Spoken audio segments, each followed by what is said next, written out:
look, man, I'm all for sanity, especially in the age of Scaramucci. Like, Yeah. dude. Look, one thing. Look, I wanted Scaramucci to leave, but the way he left was so abrupt, man. I had so many Italian jokes I hadn't got a chance to use, and all the hacks on Washington Post and New York Times. I'm sure they had some they wanted to use as well. I'm sure mines would have went over a lot better. Man, what do you think about Scaramucci, man, getting kicked out so abruptly? I am pretty bummed out because Scaramucci was just becoming my favorite comedian. I was really, you know what's really ironic is he spent most of his time promoting a bill that would have taken healthcare away from millions of people. If he was at a regular job, he wouldn't have stayed at it long enough to get his health insurance benefits. How's that? 10 days. I mean, what place? I haven't had a day job in over 10 years, but what place where it's like, you get your insurance kicks in at 10 days? That doesn't happen. He wasn't even there long enough. You know, I am an Italian American myself, so I was very happy to see a fellow Italian American continuing the great legacy of Italian Americans in politics that we have with such brilliant minds such as Rick Santorum, Rudy Giuliani. We got a great list, and then Chris Christie, and then Scaramucci was ready to join that list of winners that we had, and sadly he didn't last. It's only the few survive, I guess. Only the few. But hey, look, he was brash as hell, man. I think it was something about Trump. I think that, you know, Trump didn't really want competition in the area of getting ink. And I think Scaramucci would have got a lot of ink, and I think he knew that. And also want to interject because a lot of people don't know this. I was reading where he actually kind of started early. Like, he wasn't supposed to start until August 15th, I think. That's what I read, and he started early. So technically, Ron, he got fired before he started. Which is kind of crazy. Nice. You know what I'm saying? That's kind of crazy. I remember Fridays. I know you remember Fridays where Craig got fired on his day off. Well, Scaramucci got fired before he started, which I think is even a more step ahead. That's what you call progress. But I did like what he said about Steve Bannon. I'm not going to lie. I thought that was funny as hell. you know, I don't think Steve Bannon can actually do that. However, if Steve Bannon can suck himself off, that would explain why Steve Bannon looks like he hasn't left his house in 35 years. That would explain that, but I still don't think he can do that. I don't know. He just doesn't. He looks like a mix between Play-Doh and gin. Like, it looks like that's how he was made. So I don't think he has that kind of flexibility. Is all I'm saying. Yeah, I don't think Steve Bannon can do a sit-up. I don't even think he can buy a sit-up. You know what I'm saying? I don't think so. Nah, he's not in that type of condition. He'd have to remove like 3 ribs and 4 pot roasts before he could do something like that. But but still, man, like, it was abrupt. So Spicer got kicked out, Priebus kicked out, and I'm seeing there's a connection between all of this, man. I don't know, man.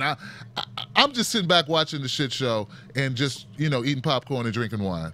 See, I actually thought the opposite, not the opposite, but I kind of took Scaramucci a little differently. I thought the reason he got in the gig in the first place is because imitation is the best form of flattery. And look, you want a guy that's a total knee-jerk reactionary that has no sense of consequence when he talks to reporters? That is Donald Trump. This guy is the perfect – Donald Trump was flattered by him. He's like, this guy is me. But then maybe he decided – this guy is too much me, and he's going to steal the spotlight. Or he saw the footage from that CNN interview with Chris Cuomo, and it's like, this guy's going to fuck something up. We got to get him out of here. This dude is too off the rails for me. We got to get him out of here. It's like, I applaud the fact, he has the same regard for his wife that I do, didn't show up for the birth. I applaud that. That I would have played that the same way because I'm a gentleman, but we got to get him out of here. I think that might have been what went through Trump's head. You killing me, Ron. You killing me. I think this Scaramucci, man, look, I don't think he's crying in his yogurt or crying in his creme brulee. He's chilling. He's a rich guy. And that's another thing, Ron, look, why are we hiring rich people to, do jobs and expecting them to just fall in line? Well, if you're rich as hell like Scaramucci, man, you're not used to being told what to do. There's no barometer. It's all about how much coke you have and how much dough you have. Like there's no one tells Scaramucci no.